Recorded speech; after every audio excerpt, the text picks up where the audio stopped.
I work in the healthcare field, which means I'm always taking safety precautions. And unfortunately, even though I'm a healthcare worker, I do not have a first aid kit at home. And it is super important that you do have a first aid kit at home because you never know what could happen.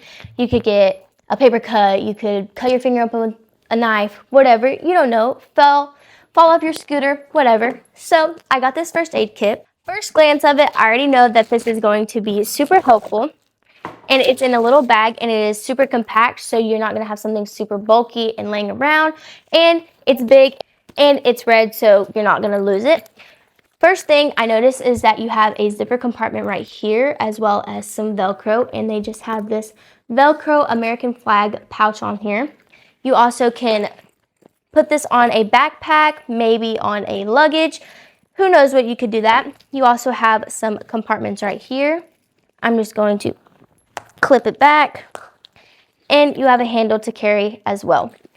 To open it, you just unzip it, and I already know that this is going to be an amazing first aid kit.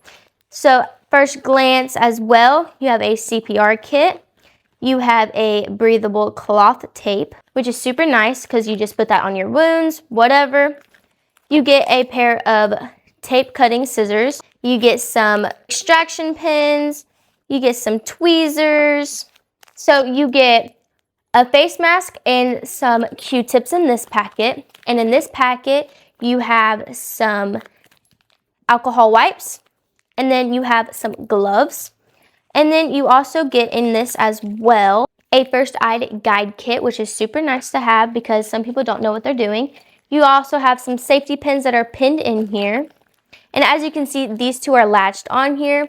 You have a whistle, super loud. You get some wound closures, so it's like a zip tie, a big bandage, as well as some gauze and an oval eye pad. You get a presage bandage, a space blanket, and then a triangle bandage as well, and some more gauze. And so in case you forget where everything goes, it's all labeled, which is a must-have because some people don't know what they're using. They want to know, they want to make sure they're using everything correctly. And you can all just fold it back up and it goes in the same place. So I'm super excited that I got this, and this is going to be super handy, and it looks exactly like something that would be in a home. So if you're looking for a nice first aid kit that has pretty much everything you need, this definitely is a good choice. Now I'm going to go put this up where I can find it. I'm Kinsey, and I'll see you next time.